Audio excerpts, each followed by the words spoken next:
In this tutorial, I'll show you how to add indicator script in TradingView.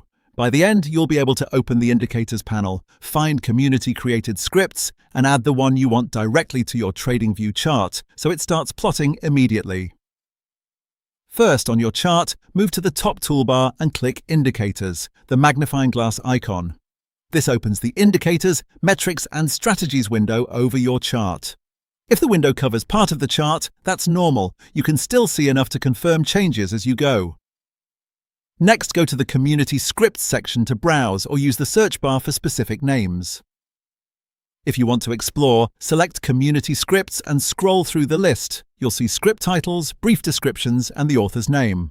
This section contains indicators published by the TradingView community using PineScript. If you already know what you're looking for, click into the search bar at the top of the panel and type the exact script name or a keyword. Results update to show matching community scripts. Take a moment to confirm you're looking at the correct script by checking the title and author. If multiple scripts have similar names, the description helps you pick the right one. Now, click the script to add it directly to the chart. A single click on the script in the list applies it immediately. Watch the chart area. The new indicator will appear on the price chart or in a separate pane below it, depending on the script's design. You'll also see the indicator's name listed at the top left of the chart, confirming that it's currently applied. But if your chart was zoomed in tightly, you may need to pan or zoom slightly to see the plotted lines or signals. That's normal. The indicator is active as soon as you click it. If the indicator draws in a separate pane, the pane attaches right below the main chart, so you can view both at once. If it plots on the price chart, look for colored lines, bands, or markers overlaying the candles. Either way, you do not need any extra action for it to load. The script is applied instantly.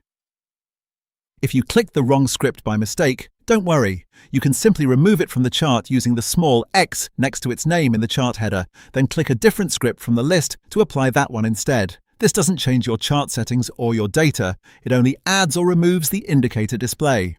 At this point, your selected community indicator is attached to the current chart symbol and time frame. If you switch symbols or time frames, the indicator stays on the chart and recalculates automatically. If you prefer a different script after seeing the output, just reopen the indicators window, return to Community Scripts or the search bar, and click another script to replace or add alongside the existing one. You've now used the Indicators button, browsed or searched Community Scripts, and clicked a script to add it directly to your TradingView chart. The indicator is live and working. For more step-by-step tutorials like this, subscribe and check out the other guides available on the channel.